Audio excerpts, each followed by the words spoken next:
It may not be possible to do everything perfectly, but it is possible to do many things perfectly. That's the very definition of excellence, getting as many details right as you can. So that was just a quick line from Will Guidara's Unreasonable Hospitality. And with me today to discuss is Justin Smith. So, Justin, thanks for joining me. Hey, thank you, Mickey. So excited to be on today. Yeah, tell the folks a bit about yourself. Mickey, I have been a student of people and teams and how teams get better and win, whether it's sports and recreation, through organizational life, through for-profit and nonprofit organizations. And so I switched over a career path about 5 years ago to pour into individuals and pour into teams so that they can kind of leverage all the soft skills that make championship teams and championship people exceptional. And so that's what I get to do. I get to coach and consult and do some team building here and there. Awesome. And that's my life. Very cool. Yeah, in your old life, we worked together for a little while. We'll get into that as it relates to the book in a little bit. But you're the one that made me read this book first. I say made me. This was probably the easiest sell based on title only. A lot of times titles intrigue me. When the book called Unreasonable Hospitality, I'm like, I don't even know what that is. I got to read it. I got to see what's going on here. So tell me your overall thoughts here. What got you so excited about this book that you told me to read it?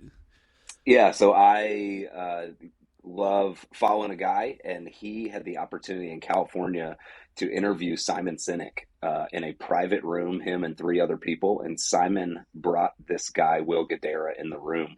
And he Okay. got to, for 2 hours, interview Simon and Will along with the founder of a company. And Dang. and hearing that, I'm blown away. And he was like, as brilliant as Simon is, I mean, Simon has forgot more about leadership than I've ever even thought about. And Mm-hmm. that's just how brilliant Simon is. But he said, what stood out is the concept and this person of Will Guidara and what he had to say. And he has this new book out. We got to read it. It pours into people and just kind of hits it right on the head. And so I was pumped from hearing him talk about it. So I dove into the book and loved every moment of it. And really, that's why I sent it over to you. I know you like to consume great content, and Will Guidara's Unreasonable Hospitality hits the nail on the head for sure. Yep. Awesome. Yeah, this is one of those that after I read it, I suddenly started seeing him and Danny Meyer's name everywhere. I think it was one of those frequency Yes. illusion kind of things where, his name was probably everywhere before. I just didn't notice it, but now I notice it. I'm like, wow, this guy's everywhere. It's fantastic because he had so many good things in here, and I've heard him on podcasts, and just his whole approach to everything is fantastic. I think a simple quote to kind of kick us off here is he talks about being intentional. He says, intention means every decision from the most obviously significant to the seemingly mundane matters. To do something with intentionality means to do it thoughtfully, with clear purpose, and an eye on the desired result. And that, I think, sums up what they do very much. Is everything's so intentional, even though it's not specific. Like, they know they want to serve people intentionally, but then they got to figure out what that means, and it's different in every case. Yes, for sure. I love. So the book is how he grew a restaurant in New York City to become the number one restaurant in the world. And when I Mm-hmm. hear that, I'm like, I'm not in the restaurant industry. I don't work in food. I don't desire to do fine dining ever. That's just not my world. Why would I ever Right. look at this Same. book? But the book is far more than a how to establish a fine dining establishment. It Mm-hmm. is far more about leadership, accountability. Even there's some relationships between his mom and his dad and his dad led him. So there's some parenting aspects of the book that I think is exceptional. And going off of the quote that you just mentioned, um, I heard him say this once, that relentless intention to every touch point with the customer. What does Yes. fine dining really mean to him? He says it's this relentless intention towards everything with the customer. And you're going, everything? Like, what do you mean everything? From, from what kind of a spoon is served it with ice cream? Like, it's a spoon. That's all. I would just gloss Right. over all of that. And he Right. just, the relentless intention that he uses with every touch point with the customer becomes the whole definition of the bigger part of the book. What's reasonable in customer service, but then what's unreasonable? And so I love how he draws out this idea of it's unreasonable to do some of the things that they did. And a lot of people opt out because it's unreasonable. But Right. I love how he pours that into the book for sure. Yeah, the touch points is a good one. I heard that.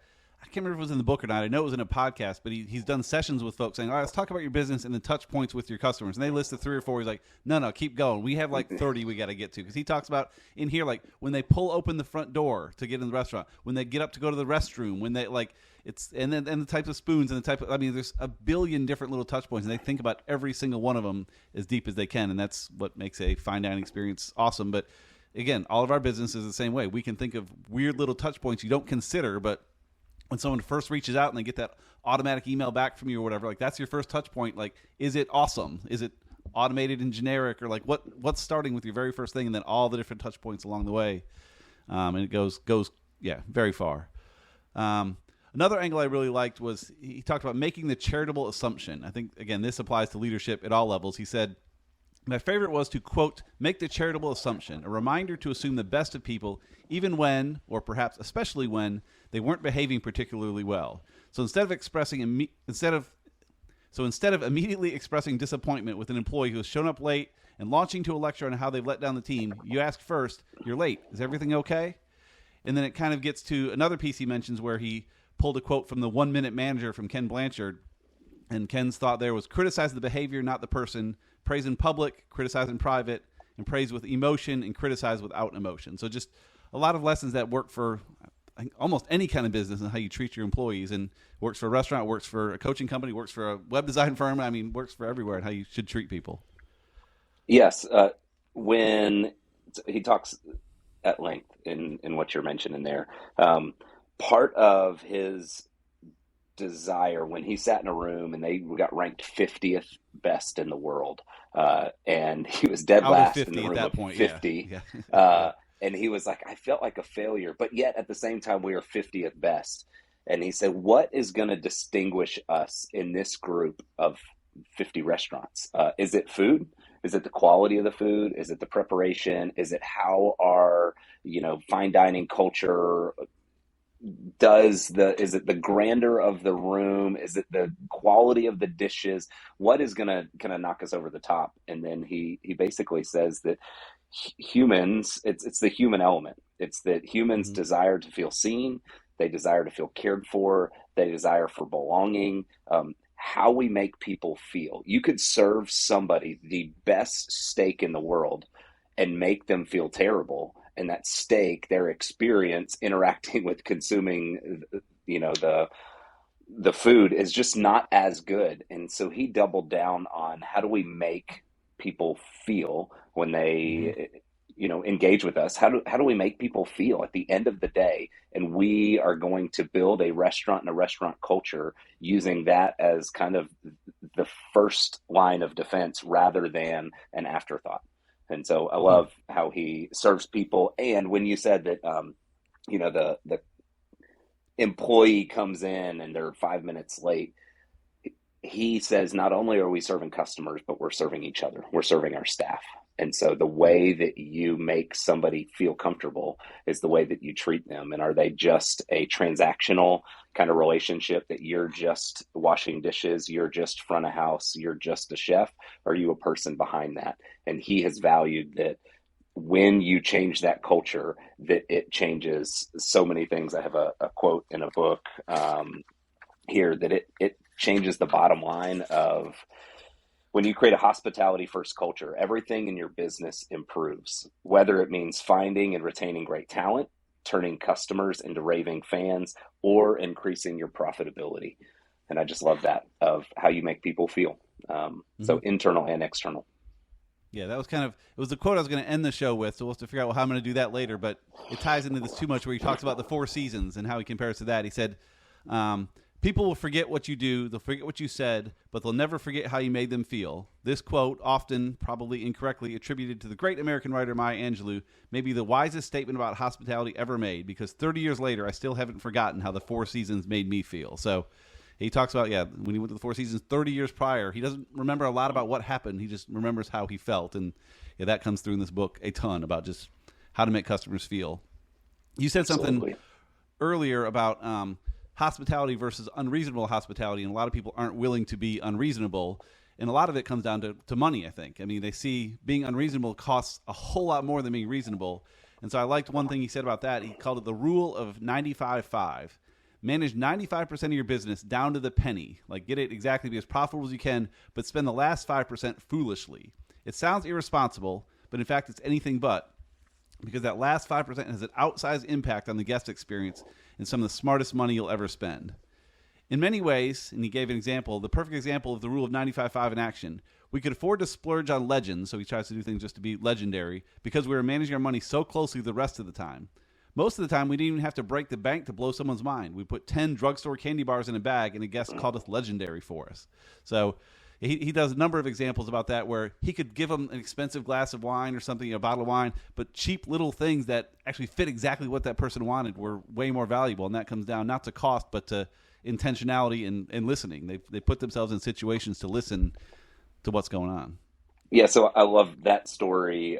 They were dealing with a business exec, and he was under a stressful time. He came into their restaurant to have a little bit of kind of a getaway, but the weight of work was still weighing on him. And they said, "Is there anything else we could do, to make your stay here in New York City great?" And he says, "Unless you have $1 million, no thanks."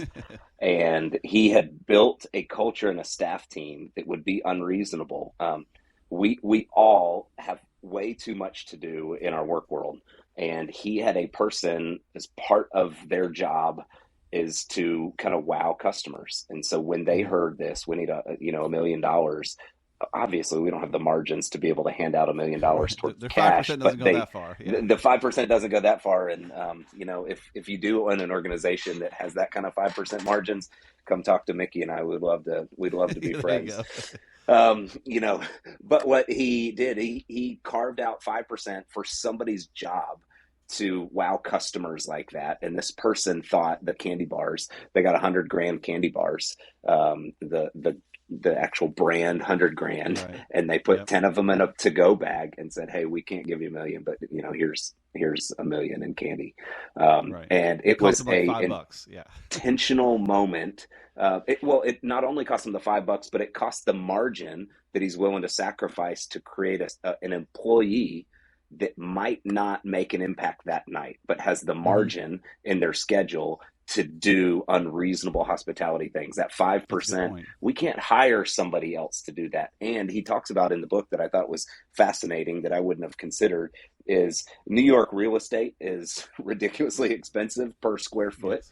And he goes, and now we're going to carve out part of our restaurant where that could have been a paying customer, but we're going to create an office for this person so that they can be creative and meet unreasonable, hospitality, just wow moments. And that is of value to us. And so it's a moment like this business person getting 100 grand, 10 of them in a bag that I think is how he managed his budget. 95% strict to the penny, 5% lavish, just over the top splurge, just something that would never be okay.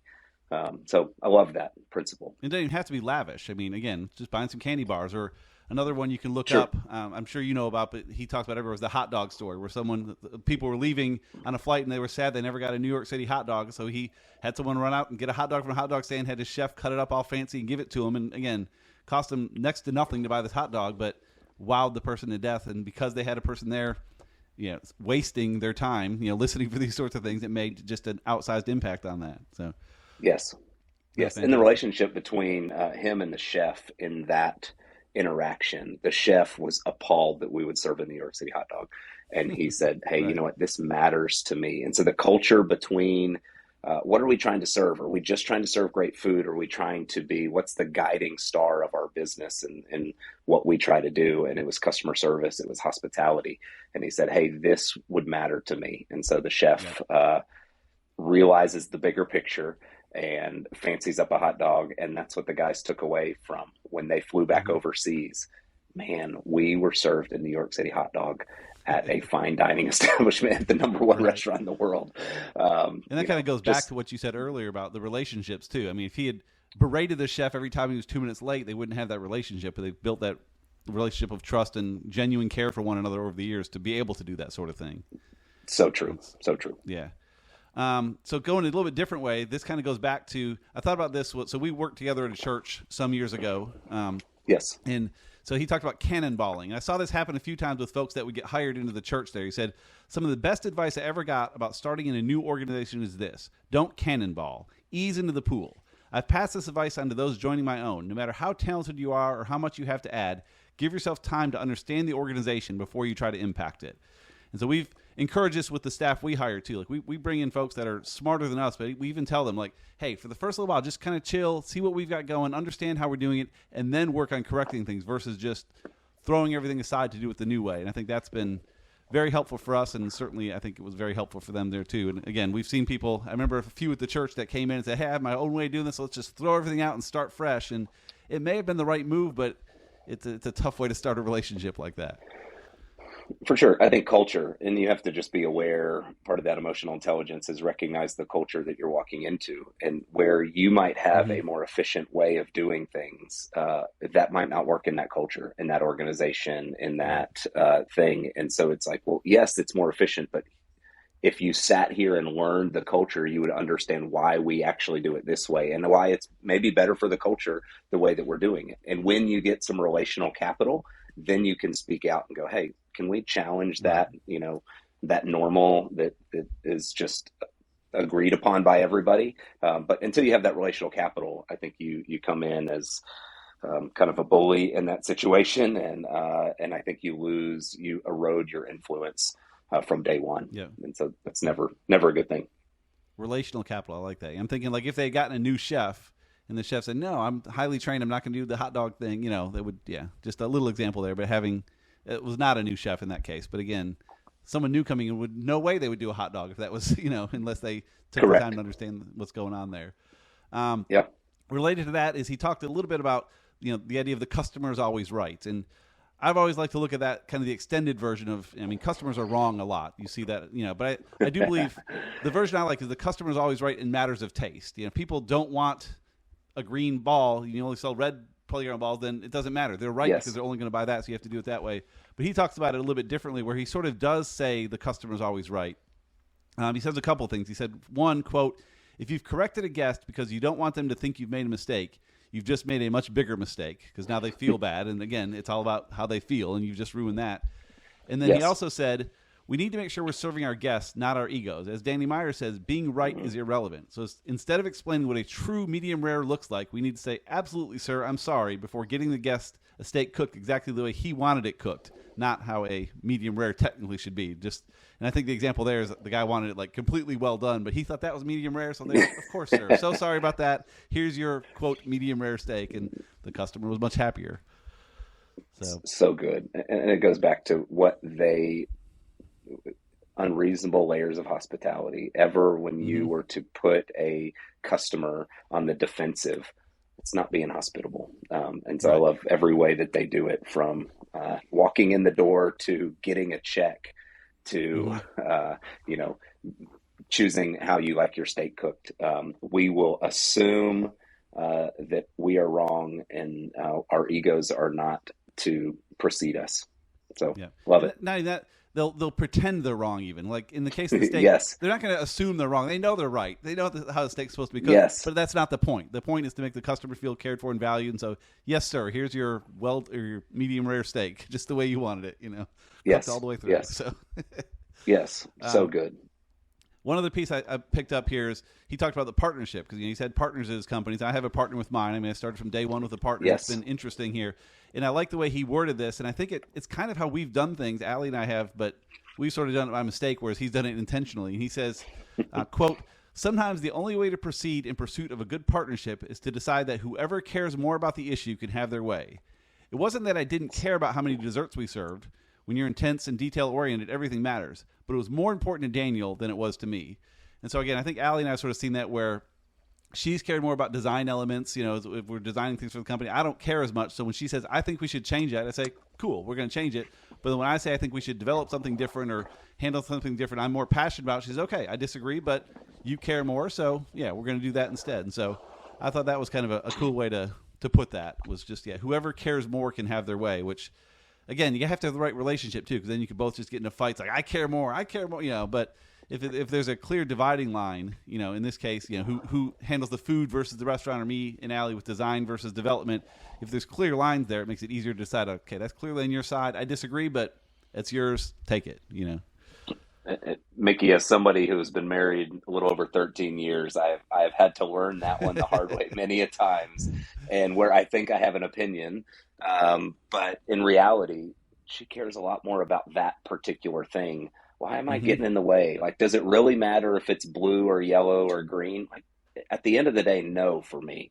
And I want her to be happy and thriving. And so, of course, whatever. I think that's not what I would have chosen, but I don't even have to say that. Yes, let's do that. That's great. And I think that what they had in a true partnership is it goes both ways. As you give to Allie and Allie gives back to you on certain things. It's not always, hey, you just get what you want, or it's always I get what I want, but there are give and takes in that. So I love that. That was beautiful. Cool. Any closing thoughts on the book? Anything you wanted to bring up we haven't gotten to yet? We're getting a little low on time here, so. If you have not read the book, you need to read the book. Yes. So rich, so good. It is not just a restaurant book. I mean, your mouth will be watering, but you will see multiple times throughout that they go through these unreasonable layers of how they make people feel. And I use this personally in our home. When we have guests come over, what would be unreasonable about how we would treat these people? What would be unreasonable in the office, in the workplace, and how I interact and engage with customers, and how I interact and engage with employees? What would unreasonable, not what would amazing be, but what would unreasonable? That is over the top unreasonable. And I love how we just doubled down on the concept of hospitality. Hey, if we just continue to treat people right and make them feel good and do the right thing and be, vigilant about being intentional about the nth degree, good things are going to happen. And they rose to the number one restaurant in the world for a reason. And I think we all can increase what we do on a daily basis with what we touch and influence by being unreasonably hospitable. So love it. Well said. Yeah. So I agree. People should read the book, but also, like I mentioned, I've seen Will Guidara and Danny Meyer's name everywhere all of a sudden. And whenever I see them on a podcast or something, I always I got to go listen to that. And it's always worth it because they take a story that wasn't in the book, or they take a story to expand on. I've learned so much more just from picking up random videos and podcasts because their names happen to pop out. Yes. We already used my closing quote earlier, the Maya Angelou quote, but one other I think is kind of a good way to summarize it. He says, if your business involves making people happy, then you can't be good at it if you don't care what people think. And so that's where, again, not only do they work to make people happy, but they have people's intention focused on different situations, not just the generic make them happy with more wine or whatever it is, but being very specific and intentional, realizing what people actually think and care about individually, which takes time and effort and money, but makes it unreasonable. So, yeah, fantastic book. Check it out. Justin, where can people find more about you if they want to track you down? Website, justinsmithconsulting.com would be great. Awesome. That's Justin the main Smith thing. I'm not on a lot of, makes it I'm not challenging name not to on find. a lot of, that's right. Not on a lot of socials, but I'm on LinkedIn and justinsmithconsulting.com. Cool. We'll have a link to that in the show notes. So yeah, appreciate you being here, Justin. Thanks so much. Thank you, Mickey.